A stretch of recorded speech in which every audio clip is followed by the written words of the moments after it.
Welcome to the Shrink Show.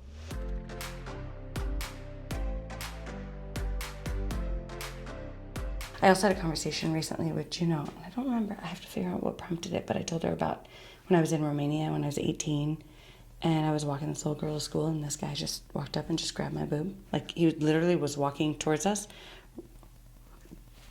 grabbed and squeezed my tit, and then just kept fucking walking. And this little girl who was like 11 years old, I was like, did you just, I said in Romanian, like, as best as I could, did you just see what he did? And she goes, yeah, that happens. And Juno was like, what? I was like, yeah. Oh my God, that's outrageous. I should probably remember why I told her. You just were telling stories, just swapping bedtime stories. Good night, sweetheart. Good night. Hey, by the way, Sweet dreams. Sometimes random men grab your boobs. So. Dream good dreams. Night night. Love you. Love you so much.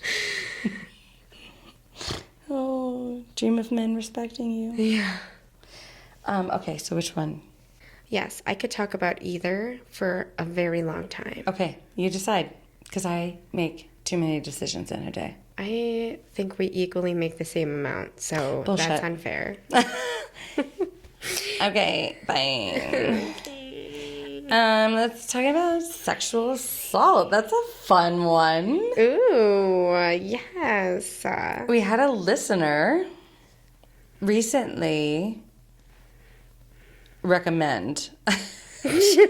Actually, let's give like a pause for a second. Let's shout out to, we've had some listeners. I don't know if they've recently found us or if they've been longtime listeners, but they tuned into the Dana Camp episode and they had questions.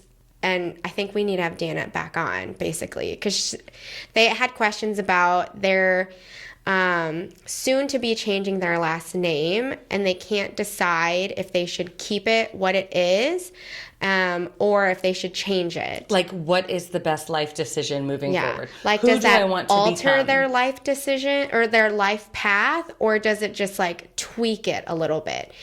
And I remember Dana like explaining to me when my last name changed, like it was kind of the way I lived my life changed, like the way in which I saw the world shifted.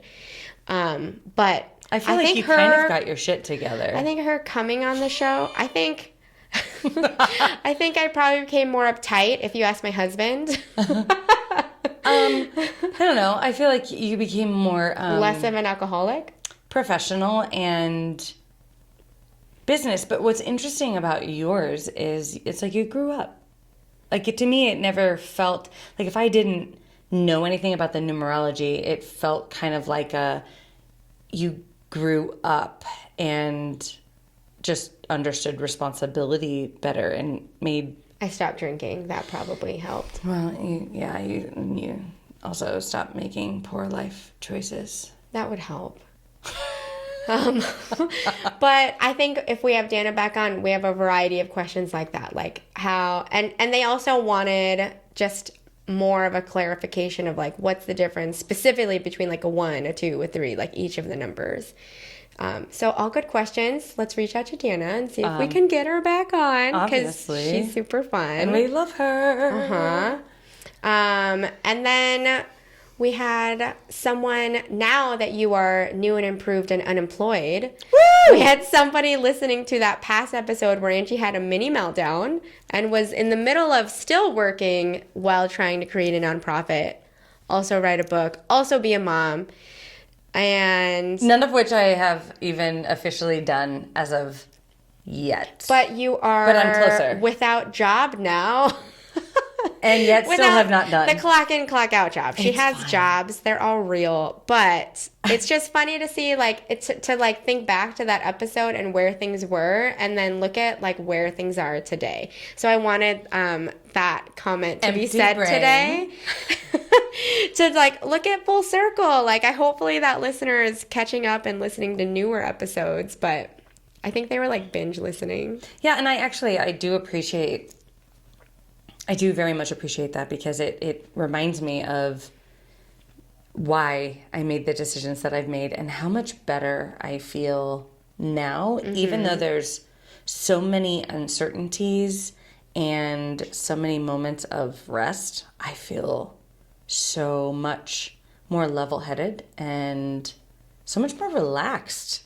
Even though I have no fucking idea what I'm doing, it's kind of crazy how I don't have any money coming in. And I'm just like, squirrel, like, ooh, let's go that way. And I feel great. Love it. Oh, that's so good. Yeah. So we're just full circle. So today, J-Mo. Which brings us to today. And our lovely topic. Is it lovely? No, not at all, actually. It's not. It's kind of a difficult topic, but we think it's important to cover not only for our women listeners to provide a sense of understanding and safe space to explore their own feelings behind it, but more importantly for our male listeners and or female listeners that don't understand that sexual assault in a variety of forms happens to women all the time. I mean, even still, like, despite the fact that there are so many rules and regulations put in place, it's still something that women come to you and are like, I don't feel like I was taken advantage of, or usually in session, they're my clients who are like, well, I didn't like it, but it's not that big of a deal. Right. Like they already kick themselves down for having mixed feelings about the entire event or situation or person. And so they don't even have the vocabulary to understand, oh, what happened was an assault. They just took it as, well, I mean, I didn't like it, but I didn't really do anything. Well, and that's kind of in line with, did you see the new Barbie movie? No. Okay. It's on the to-do list. So part of my interest in wanting to talk about this was, for anybody who's seen the Barbie movie, she comes from the Barbie world where women were proud and successful and in many ways led the way, and then entered the human world and instantly was met with, this undertone of violence and just objectification of her. And what's interesting, because you haven't seen it, and this doesn't give away any of the plot, but Ken is like, he's so desperate to be noticed in Barbie world, right? And people notice him and are like, yeah. And he's like, fuck yeah, I love being noticed.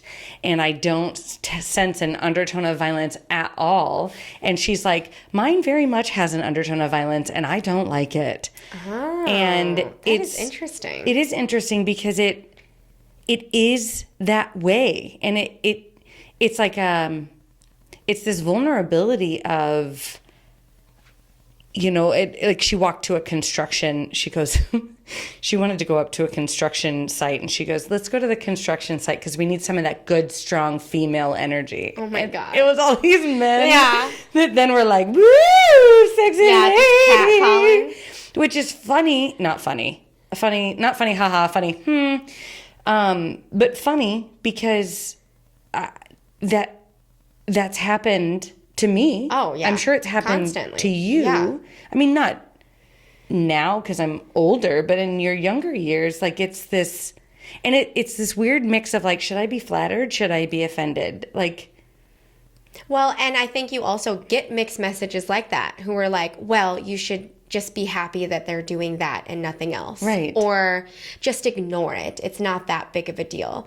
I mean, think about any of those statements that the general public could say to dismiss it. Mm-hmm. None of those truly address the, well, that made me feel uncomfortable, like or that didn't feel right.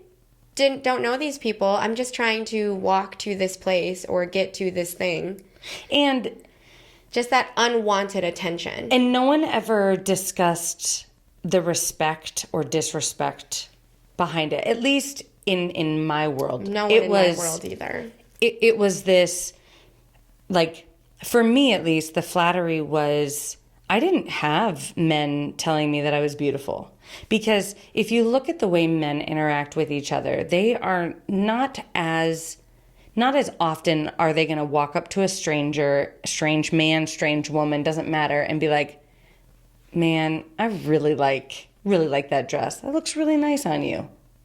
Or, oh man, dude, those shoes are kicking, right? They're not often going to do that, whereas women are more complimentary. Mm-hmm. So when you are a young woman and you desire, the to feel beautiful, and you desire the compliments and the affection, that's where it's like, well, I want compliments, but is that what they look like? Mm-hmm. Is that what they're supposed to look like? Or this is acceptable, or expected sometimes.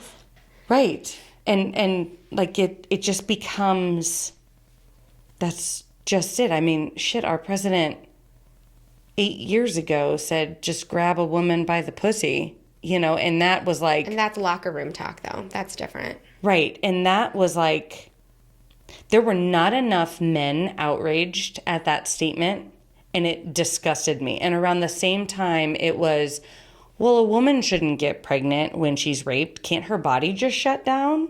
Like, what the fuck? Or do you remember the that? The answer is no. No, her body cannot fucking... anyone who was unclear. Her mind and her emotions and her self-worth shut down, but she can still get pregnant and then bring that fucking child all alone, you fucking pussy, because you're not going to claim that kid. Or do you remember that... this was... Oh God, I feel like it was 15, 20 years ago, and I might be mistaken. But do you remember that athlete, that white male athlete that raped the young girl on campus, and the judge let him get away with it because how it would affect his sports career moving forward? Oh, that was like all over the news. Like, we can't... Because he was that young man. Like, he was young. Yes, well, we can't ruin his career. Can't ruin his career. Oh, well, who gave a flying fuck about her well-being? Okay, how's her career doing? Right. How's her just mental well-being? And, even that concept of, like, telling a woman, well, be cautious when you walk alone down an alley, or don't wear a skirt that's too tight, or don't have your boobs showing too much. I remember being in second grade, practicing for my first communion. This was the prep that I received. We're practicing, so like the parents were watching before it was the true ceremony. Right. So like a wedding. Yeah. So we had to walk in like in different lines. And so when I had to walk in, here I am going, and then I get to my seat and my mom's there and she whispers, "Don't look down when you're walking because girls who walk like that get raped." And I was like, "Ooh. Oh." So I honestly was looking, well, I didn't realize I was looking down. I was really obsessed with not stepping on cracks at that age because, you don't want to break your mom's back. And I also was like, it's the social anxiety of second grade me was like, I'm going to trip and fall in front of all my friends and they're all going to laugh at me. So I was like walking slow, but also keeping up with the person who was walking with me. So like, I was just like, don't trip, don't trip, don't trip. Look cool, look cool, look cool. Because like all my friends are there. You weren't thinking, don't get raped, don't get raped, don't get raped. And then I sit down and I get immediately met with like, you might get raped. And nor do I have a full concept of what rape means, but I knew that it's something bad, obviously. And I just was like, oh, I just presented as if I would get raped. Okay. So if that's the teaching, the training that I received, I don't really know how to avoid that. I thought I was just trying not to embarrass myself in front of my friends. And I mean, am I all for teaching our young women and our daughters about, hey, there is scary shit out there. Yes. So be cautious. Yes. But I'm also all for teaching our young men to be fucking gentlemen and to not be a fucking catcaller and to not look at women as though they are a fucking screw in your toolbox that you can just handle however you want, whenever you want. And that, I don't understand how men got that in their head and how even now in 2023, it is still fucking happening. Well, and I think what led us to this conversation is before we started recording, I was sharing with Angee, I'm like, I talk to my brother sometimes about these ideas because as a man, my brother, he struggles to fully wrap his head around like the difference between like, how can you tell if it's just a girl who like they regret it the next day or like they later realize they didn't feel a certain way. I don't know, because it. maybe they would say that. Yeah. Versus. Well, and what I try to explain to him is that, and this is what I try to teach my children and my husband simultaneously, oddly enough, is that sometimes what doesn't get taught is not just consent, but the enthusiastic consent.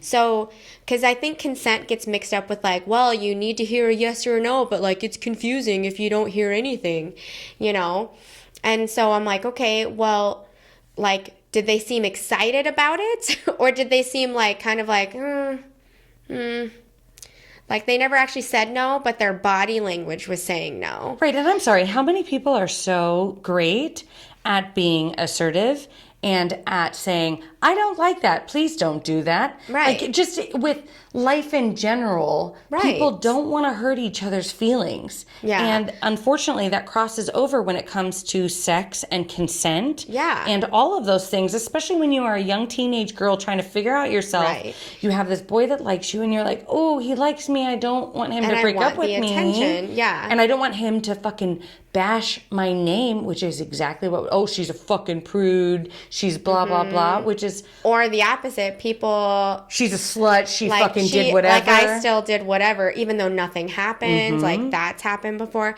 I think the thing with my brother is he would struggle to understand because he's like, well, I don't do that. None of my friends do that.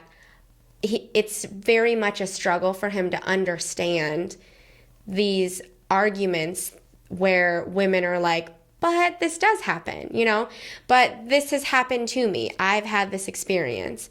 And so I also would argue against, and sorry, Sure. Jeffy, but I also would argue against none of my friends do that because the odds of at least one of his handful of friends Yeah. having put a woman Been an asshole, maybe once. and maybe even unknowingly, because Right. when you're a teenage boy and your hormones get the better of you and you're like, oh, come on, please, like, God, we've been together for a year, like that kind of pressure weighs on. Or honestly, even if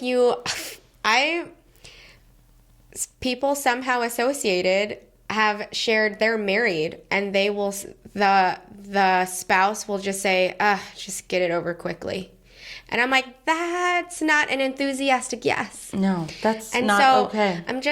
that's another example though. It's not just teenage boys. It's not just young boys. It's not somebody who like, if they're not drunk and under the influence, these people are married for years, have several children, That's a really and good point. that frequently is happening. And I'm like, that's not an enthusiastic yes. I mean, that still is not okay. And that shows you there are still people who are okay with that, who are like, that counts as a yes, good enough for me. Right. And I try to get my kids to understand, even with wrestling, even when they're playing, no means no. Or if somebody's like, I don't like this, then fucking stop. It's not I think this is funny, I'm going to continue. Bullshit. No. Right. It means no, and that's it. If somebody expresses any sort of hesitation or Yes. discomfort. It doesn't matter if they went into it like, Even if they're laughing. let's wrestle and have fun. Yeah. Right, because I nervous laugh. Right. Well, and laughter, it's a nervous energy, just like crying. People are like, I don't know why I'm crying. People laugh. They don't know why they're laughing. They're just getting out an energy, a feeling of some sort. Mm-hmm. I know I've taught that to my husband a lot, and he gets irritated, which I love, because I know it's working when I say, every time you do that to our daughter, she's going to marry someone who treats her that way. Would you be okay if she came up to you in her 20s and said, this is what my boyfriend's doing to me? I'm saying no, but they're saying, oh, you're laughing, so it's okay. And he gets so pissed because he's like, you can't do that. And I'm like, well, that clearly struck a nerve. And I go, or do you want both of your sons to do that? Do you want both of your sons to be like, well, she was laughing, so it's fine. Mm-hmm. And so I try to get him to understand. I go, your kids are watching. And when they see how you are treating people and how you do or do not respond to their vocalization of like, stop, mm-hmm. It matters. That doesn't, like, quit tickling me. Quit, like, that hurts. Don't do that, It all matters. It all matters. Yeah. All of it. And I think for our women listeners, and at least as within my own lifetime, I have had to change my idea of what sexual assault actually looks like, because so often we get this idea of just rape. So penis inside the vagina, that's sexual assault. Everything else... Or stranger. Right. Everything else is... Right, from a stranger. Mm-hmm. Everything else is just, I didn't like it. Right. But, I mean, I have colleagues who, they don't like hugs. Right. I did have colleagues. I no longer have a job. You have no coworkers. I have roommates. And they are little children. Mm-hmm.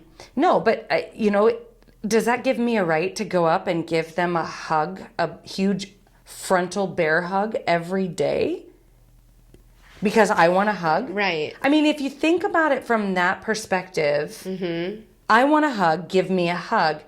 I think anybody would be like, no, it's fucking crazy. Like, just stop. I know. But yet, for some reason, sexually, we're like... No, it's fine, because, I mean, think of it as a hug. Like, you put your arms up. Yeah. I thought that you wanted a hug, even though you were like, hey. Yeah. But you put your arms in the air, and so I went in for that hug, and you were like, oh, I don't like this. But you obviously did, because you were asking for it, because you put your arms in the mm-hmm. air. I'm a hugger. You wouldn't have walked towards me if you didn't want a hug. Right. Like... That doesn't make any fucking sense. Yet, for some reason, as a teenager, I would make out with a guy, and he would push my shoulders down, and I didn't want to do that, but I was apparently asking for it, right? Because I was making out with him. Mm-hmm. And in my mind, it was like, well, that's not sexual assault because I was making out with him. Right. And so it's like even this twisted mindset convinces young girls that what they're experiencing is okay. Right. Well, and I think what is also helpful, even just for listeners too, to even get an idea of think about people who are like victims of abuse, like children who are victims of abuse, for instance. Like, a lot of times they're groomed, and like we've heard that term, I'm sure, before. Mm-hmm. I went to a training, and so this is how they described grooming. And I think it's helpful just for people to think about the mindset that, and I'm going to speak kind of blanket statement, this is likely what's going on with women as a whole, right? Because we are getting groomed into the same mindset that we currently are sharing. So like, let's say it's a child, and it was like at a conference, they were sharing this example. I'm like, this is perfect. So it was like a parent to a child, right? So the abuse didn't start right away, of course. Mm-hmm. It would be little things like the parent would, one day, the child was getting ready to take a shower, and the parent was supposedly like doing construction outside and was looking through the window at the child as they were undressing. And the child was like, "Ooh, that made me uncomfortable." But like dismissed it as, well, they were also doing this. So and like, they're my parent. yeah, so like it's fine. And so they dismissed it. And nothing was exchanged. Like no words, no touching, of course. And that it was a look, right? And then fast forward through time, the kid's in their room, like listening to music or something, and the parent comes in and just like gives them a hug to the point where they're like laying on top of the kid. And the parent just kind of stays there, doesn't move, doesn't touch any swimsuit areas inappropriately, but just is physically on top of the child. And then just gets up and leaves. And so the kid's like, well, that was fucking weird, but like, whatever. I'm just going to keep on with my day. So then it isn't until like other times where they'll like act as if they're giving a hug and then they'll like slowly touch a body part. Or it'll like go on for longer than the kiddo wants. And so this is the grooming process. All that happens before the child was first actually sexually assaulted, right? There's just all these little tiny behaviors that got the child used to that close proximity that And this that grown-up discomfort. came into them. Yeah. So their what's the word? Their like tolerance of that discomfort just kept saying, well, like, this is just what dad does. He hugs in weird ways. Right, and the more know? you dismiss that, And the more and more it gets dismissed. the least you trust your intuition. So then by the time the actual sexual assault happened to this particular child, they didn't realize anything really was going wrong because it kept escalating in such subtle ways. Like another time was like they came in when they were undressing again, or like, you know, they would do other things that would just conveniently, accidentally put them in that vulnerable situation. And again, the child was just thinking crazy, like could dismiss it. Again, that window of tolerance was really, really lowered. So think about it as like women as a whole. At least the women that I know and the discussions that we have had, I think just societally speaking, that same grooming process has been going on throughout our lives. Yeah. You know, my mom saying that weird rape statement, like, oh, okay, if I walk a certain way, I might be giving off a vibe.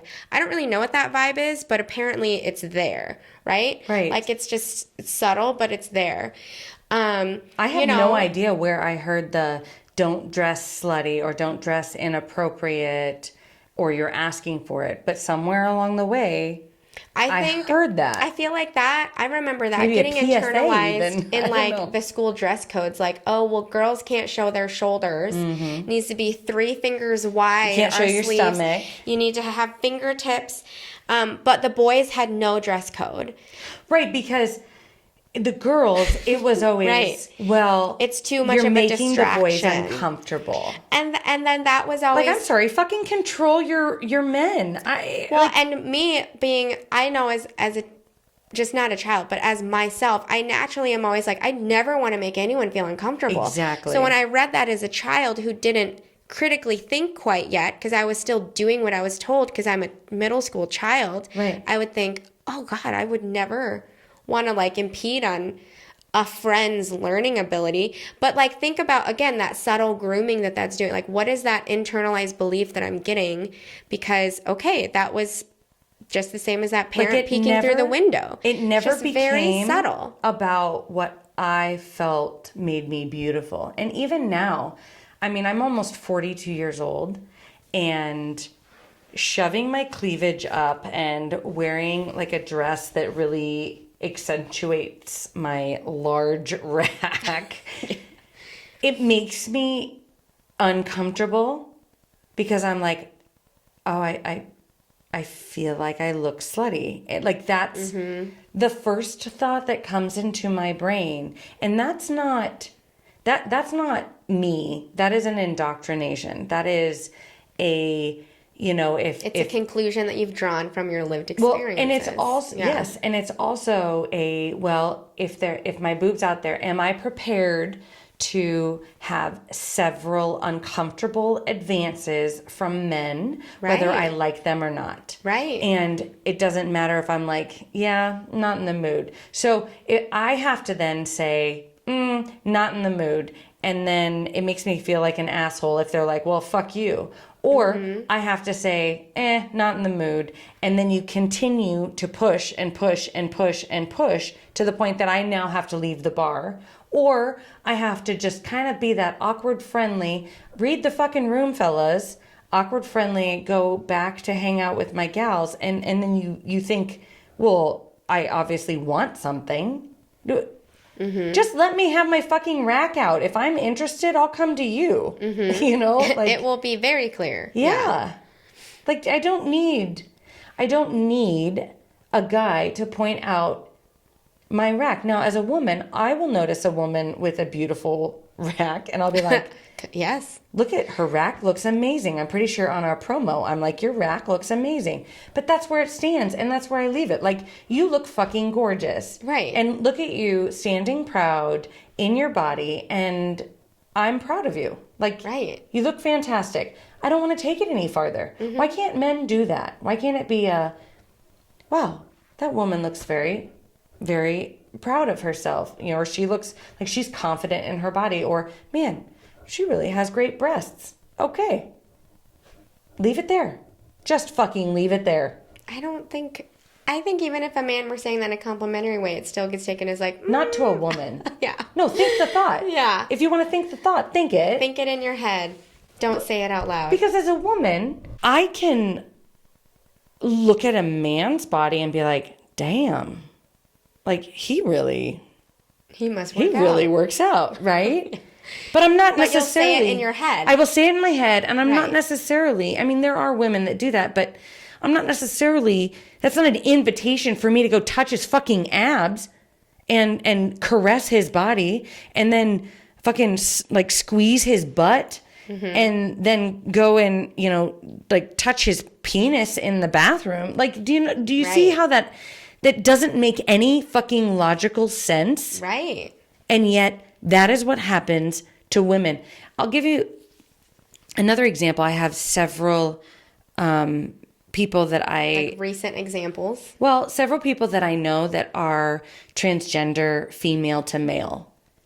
And when they are still within that transition, several of them have said to me, I go into the women's restroom because I'd much rather a woman say, oh, sweetheart, you're in the wrong restroom, than be fucking sexually assaulted by a man in the men's restroom or fucking beat up because I'm a woman trying to be a man, you know, which is not actually at all the case. Yet women are just inherently safer. Why? Because we don't fucking sexually assault people. I'm not going to say we don't, because there are people. There are. It happens. Yes, it does happen. I think it's just the conversation is really geared around understanding how, kind of societally speaking, how women feel this. When assault happens, it's difficult to speak up. It's difficult to even acknowledge that it's happening because the grooming process has been going on since we were little. So even as grown-ups, I'll even have grown-up clients who were like, this weird thing happened today, like I was shopping and this person just came up and like spanked me. And I'm like, what happened after that? Let's go into more details. And they're just like, I didn't really know what to do. I mean, I didn't know the person. They walked away. But my thing is like that I have to be the educator in the sense of that's called assault. That was sexual assault. Unwanted touch, unsolicited. And it's shocking the amount of women clients that I have come in and they're like, I had no idea that was assault.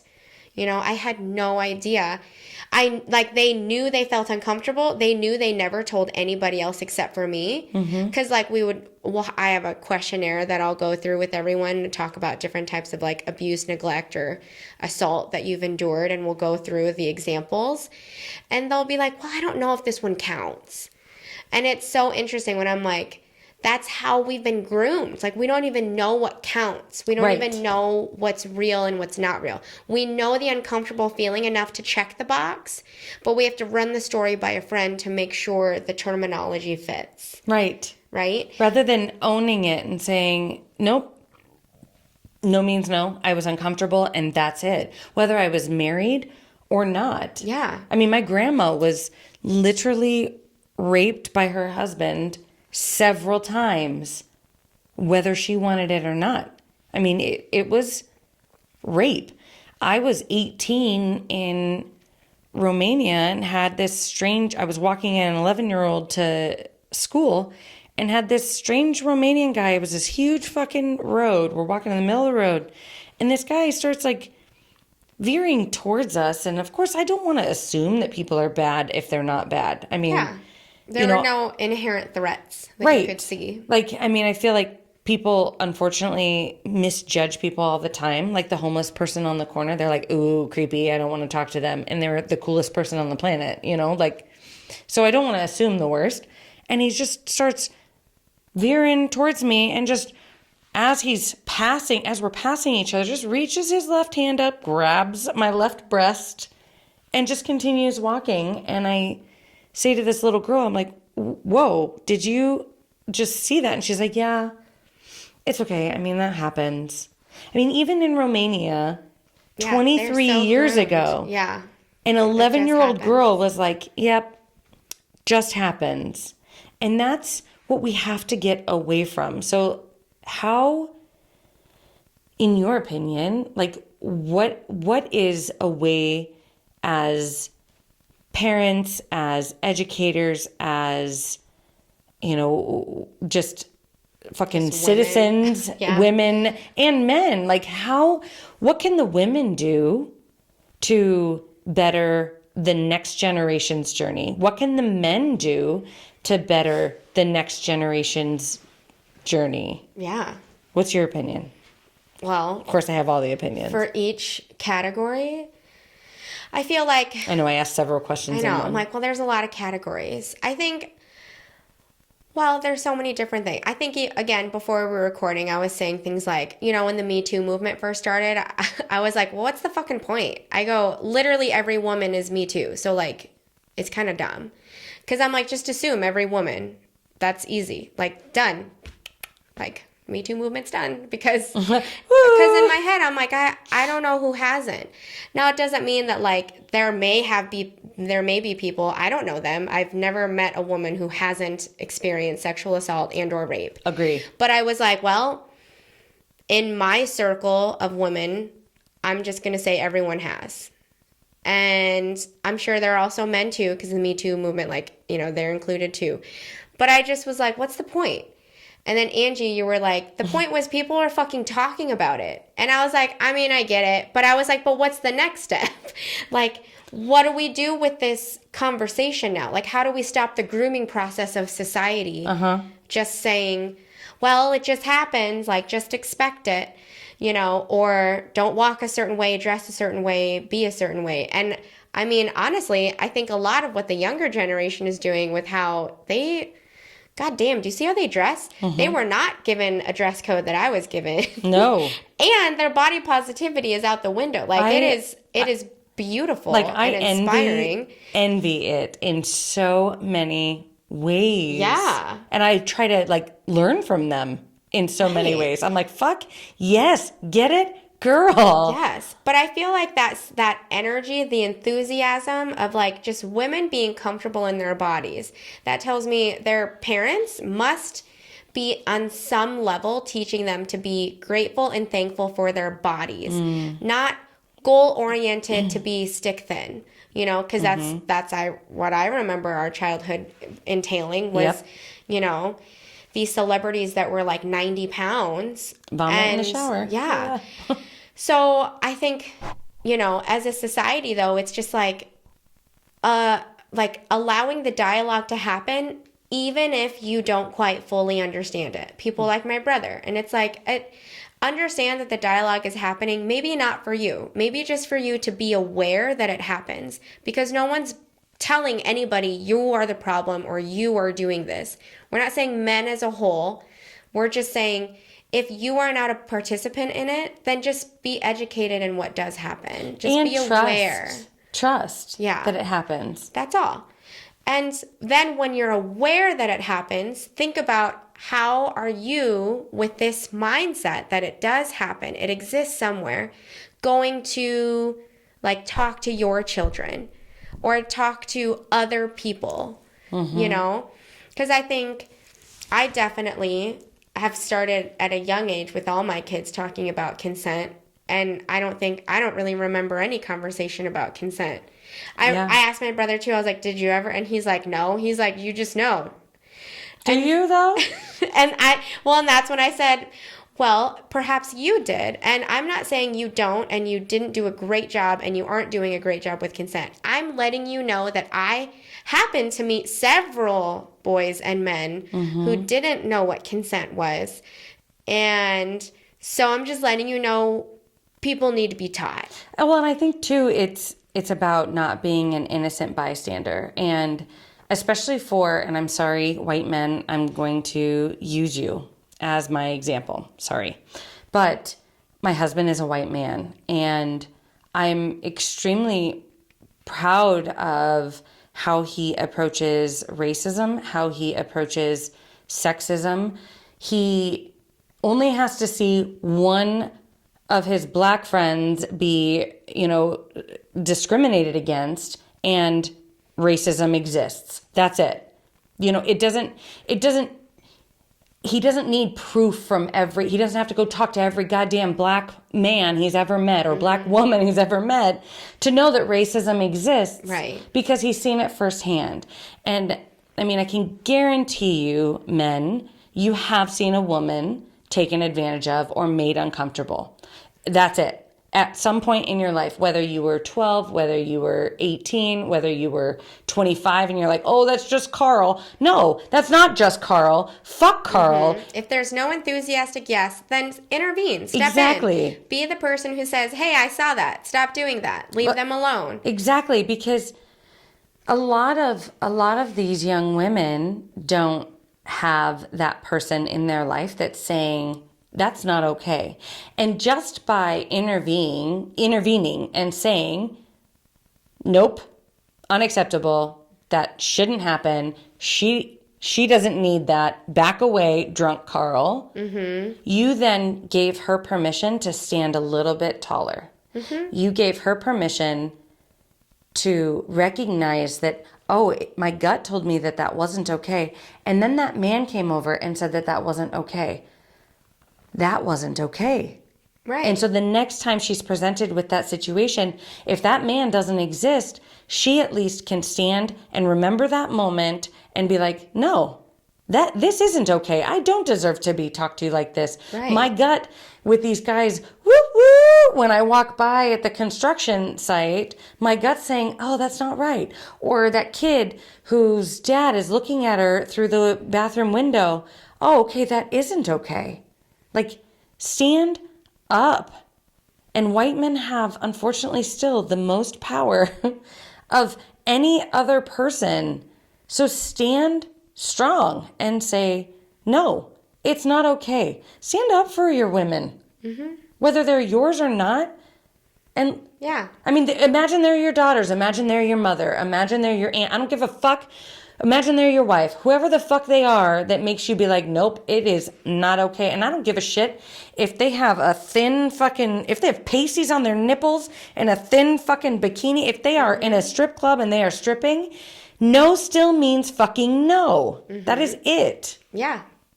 Listen for the enthusiastic yes. Oh, get Body me on my language fucking or soapbox. words. Yeah, that's all it is. Sorry, white men. I do not mean to throw you down at all. However, use your powers for good, like Spider-Man. With great power. Who's also a white man. Who is also a white fucking man. But seriously, with great power comes great responsibility.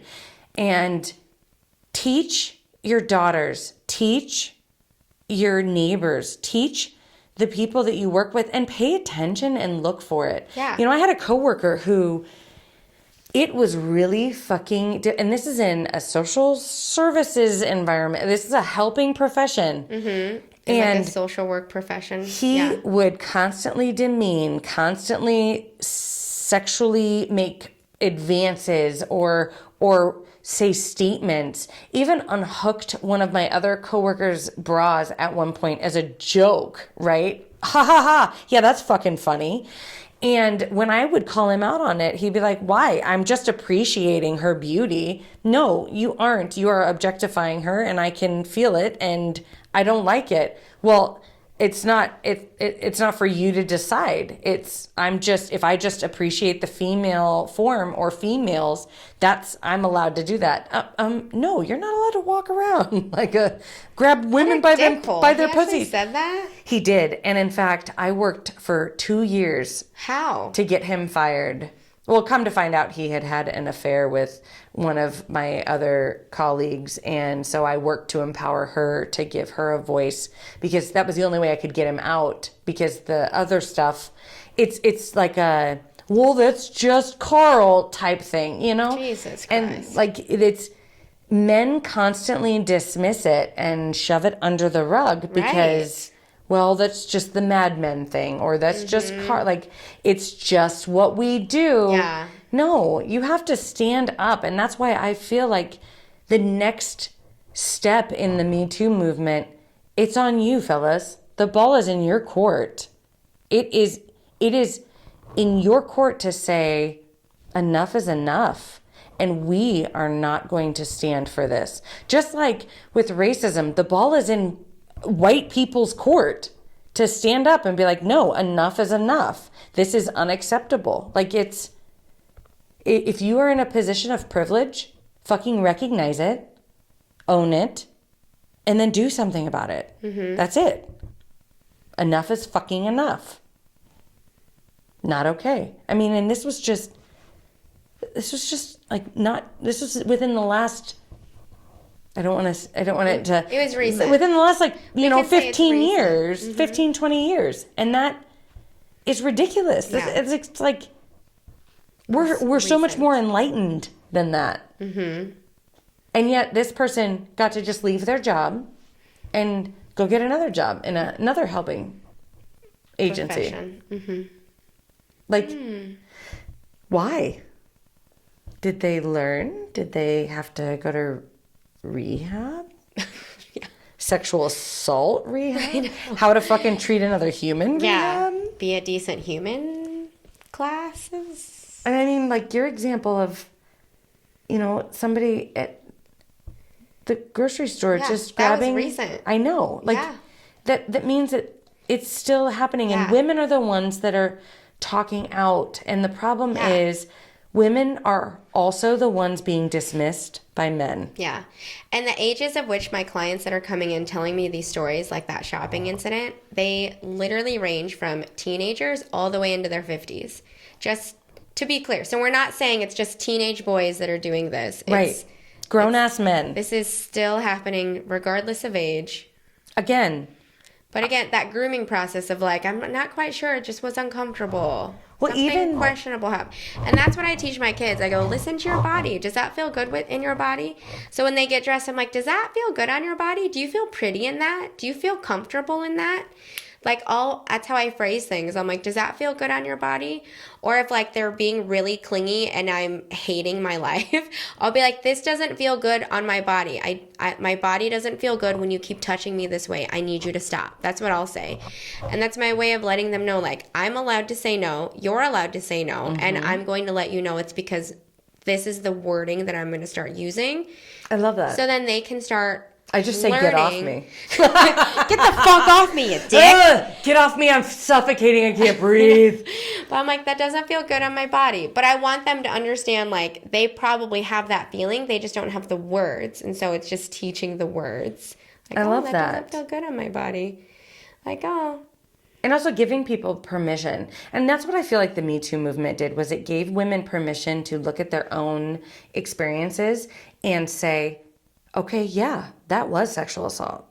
And yeah, that did make me feel icky. Mm-hmm. And yeah, God damn it, I'm not going to put myself in that position again. Mm-hmm. But again, the fact that our president within the last 10 years could say on air, just grab a woman by the pussy and there were men that I respected that still were like, nope, he's a good fucking president. I'm sorry. If you are a man and you're going to stand in front of me and you're going to say, just grab a woman by the pussy, and you still think that that's okay and you're not ashamed or apologetic about it, you are not a good person. You are not a good person. And yet, how many men were like, locker room talk. that's the fucking man right there, because he's saying what we're all thinking. Okay, I'm sorry, if he's saying what you're all thinking, fuck you. This world is way more unsafe than I can even imagine. Right. And all of us women need to go live by ourselves, and you guys can just go fuck each Clearly other. Barbie land. I read somewhere, I don't know if this is true or not, but like, you know, since the Barbie movies come out, there's like all the like random like clickbait things. But it said that the creator of Barbie always made it so Ken was her boyfriend, so it proved that she never needed him. Mm-hmm.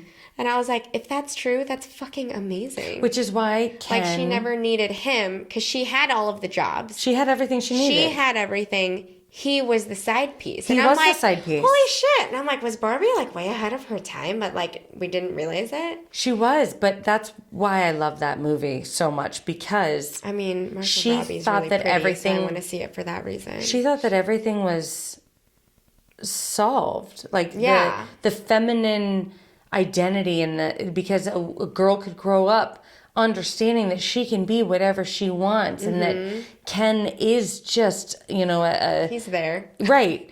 But not like a part of her. Right. Yeah. Like, it's not Barbie and Ken, it's Barbie and it's Ken, and that the two can, you know, exist together and separate. Yes. And that was kind of Ken's journey, but that's something that Barbie had to come to terms with, that even now, years after the creation and the intention behind Barbie, women are still being objectified. Women are still dealing with this patriarchal society. And, you know, the whole... Mattel's whole boardroom was filled with men that were deciding what little girls needed and wanted. And it was like, ugh, gross. Ugh. I don't like any of this. Yeah. Yet I can still look out at society and see it. Mm-hmm. And it's like, I then have to work really, really hard to teach my sons not only to be an upright man in the world, but also to be a fighter and an advocate for other women. Mm-hmm. You know, and I have to teach them the same thing because they're white. I have to teach them the same thing about racism. And it's like, I don't want to have to teach them any of these things. I want to just be able to teach them how to just live their life to the fullest, not fucking, you know, constantly fight the fight. Like, it's stupid that this shit is still continuing. Why? Mm-hmm. Anyway, I digress. We'll clean the shit up. Our kids will. Someone will. I don't know. Barbie was created, what, 1960 something? With the intention, you know, of I didn't know that. Power. Back when like girl power was the whole thing, yeah. And it's 65 years later, and yet here we are with a Barbie movie where Barbie is recognizing that she's not Barbie.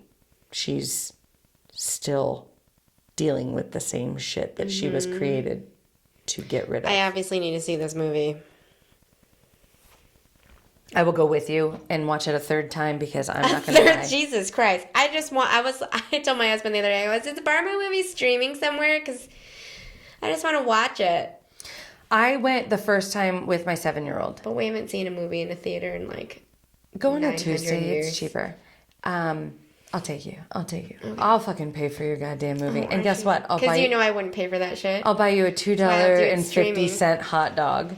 Ooh. Yeah. Right. Ooh, I might even get you 2. Splurge date night. What? No, I went the first time with my 7-year-old, and then I was insistent that my 16-year-old son, my husband, and my 9-year-old son all needed to see it. Did they love it? They all fucking loved it. Really? They all loved it. Oh yeah, because you said I need to make my stepson see it with us. Like it Well, if it was streaming, we would do a movie night, like when the littles are in bed. It's really fucking funny. Because we do a lot of movie nights with my stepson when the littles are in bed. But your littles would even enjoy it. I didn't take my 3-year-old only because I'm not going to spend the money and have her like blah.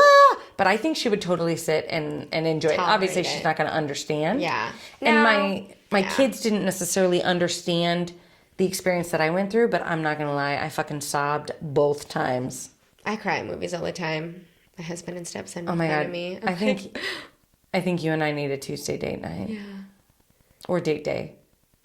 Since I'm jobless. Because you're unemployed and I am off every other Tuesday. Woo! My boss has structure. Your boss needs me as a personal assistant. I like your boss.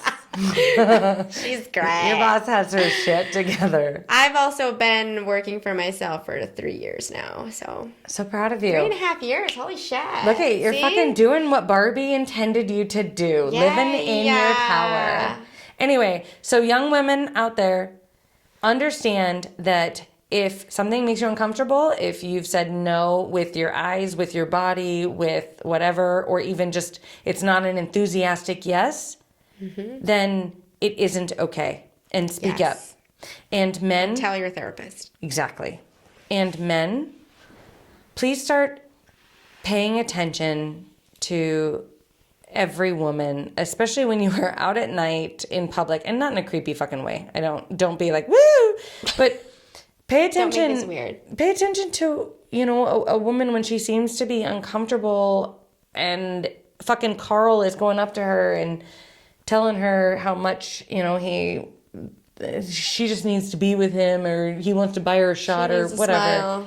Like, she needs to smile. Like, she's prettier if she smiled more. God, stop fucking saying that shit. We should just do a montage of all the stupid shit that people have said. Jesus. How much time do we have? The unsolicited touching. The unsolicited statements. Or even just the stupid, well, she was asking for it. Yeah, you're just asking for it. Quit being such a bitch. Well, how short was her skirt? Well, why was she out in the alleyway at that time of night? Yeah. Why didn't she have a man walk her home? Why the fuck does she need to? Yes. Anyway. Yeah. Mugs? Yeah. Both mine the same. Mine says, how can I think outside the box when I work in a cube? Oh my God. How does this apply, Jamie? Well, how am I supposed to think outside of the box when I work in a cube? Why are we stuck inside of the same fucking problem? I'm stuck inside. The same conversations. It's because women are trying to solve it. It's the men that have to solve it. Well, they can be participants. I mean, don't just sit on the sideline like people we mentioned in the podcast episode. Just because it's not you doesn't mean you can't help the problem. Right. If you are not actively doing anything wrong, then you can still help. Don't just say it's everyone else's problem. It's okay. Right. This is a group effort. Everyone is a part of the grooming process, so everyone can help. And silence. Let me out of this box. Silence is the same as consent. What? I mean, no. Silence is... Jesus. Wrong words. No, silence is the same as... What's the word? Violence. Jesus Christ. You only had one drink. Oh, no, I know. But my brain had a brain fart. I was thinking ahead. Were you dancing in the meadow? No, I was thinking ahead to mine. Oh, your mug. My mug says... It has a picture and it says, do not feed the bears. And then it has a bear with a deer rack on his head. And it says, I am not a bear. And then it says, trust me. It feels achy. Uh-huh. Sounds kind of rapey. It does sound rapey. It sounds like I'm a good guy. I mean well. Just grab a woman by the pussy. It's just locker talk. We're just being silly fucking guys. Right, Carl? I'm saying what all the other guys are thinking. It's not okay. And so, like, women are constantly getting these mixed messages and, confused. So stand up and be like, nope, that's a bear. He's pretending he's not a bear. Knock his fucking deer rack off of his head and be like, no, Carl. We see you. Also, if anybody's named Carl and you're a good guy, I apologize for using your name. It was the first thing that popped into my head. And we had to keep it consistent. You understand. Thanks, Carl. Only if you're nice. I'm sorry if I made you uncomfortable in your body. Oh, that was really nice. Thank you, because it was not my intention. You're learning. Thanks, Carl. Don't forget to like, rate, and subscribe. Keep sending your comments. Especially you, Carl. Bye. Bye. Especially you, Carl. The fuck was that? I'm sorry, Carl. If you think we're cool, Or even if you don't, please like or subscribe so you'll stay up to date on all things The Shrink Show. thank you for choosing to spend a portion of your life with us. And remember, don't take yourself too seriously. Life is all a giant shrink show. A Huda Media Production. Side effects of listening to this podcast may include side aches or snorting from laughter, impromptu jazz hands, nodding in agreement even though you might be listening alone, an occasional "you said it, girl," and mild cases of existential dread. This podcast is strictly for entertainment and informative purposes only and is not intended or implied to diagnose, treat, or otherwise substitute for professional mental health, medical, legal, or other advice. Thank you. Unicorn says bye.